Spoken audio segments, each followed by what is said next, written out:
Proud daddy si Lebron sa kanyang anak na si Bronny. Standing ovation pa ang home crowd sa anak ni LBJ. Parang superstar vibes lang ang datingan mga idol. Well, LA Lakers versus Washington Wizards. As expected, no Anthony Davis ang Lakers mga idol due to injury.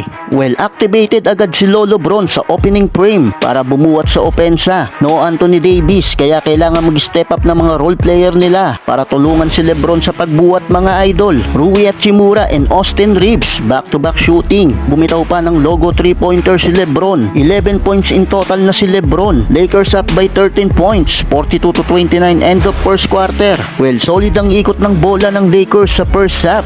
Halos lahat sila ay umaambag sa opensa. Solid play din for Jackson Hayes, unstoppable sa ilalim ng basket. Ang gaganda pa ng assist ni Lebron sa kanya. Lumolobo na ang kalamangan ng visiting team. Hirap nang makasagot ang home team sa opensa dahil sa mahigpit na depensa ng Lakers mga idol. Eto pa mga idol, unselfish play for Lebron na nauwi yan sa easy dunk ni Bando. Well, nagtapos ang first half, natambak na ang Wizards ng mahigit 30, 45-78 by the halftime. Second half, inararo ni The King ang depensa ng tatlong defender. Hindi nakapalag mga idol, and one, nagflex pa si Lebron. Edad lang ang tumatanda kay LBJ. 20 points na si The King. Pumapalag pa rin naman ang Wizards kahit tambak na sila. Halimaw si LeBron James, 100 tomahawk dunk. Tumabi na lang ang kalaban. Well, tambak malala na ang home team. Lakers up by 35 points, 105-75 end of third. Well, dahil tambak na ang Wizards, puro bench player na lang ang pinasok ng Lakers sa fourth quarter.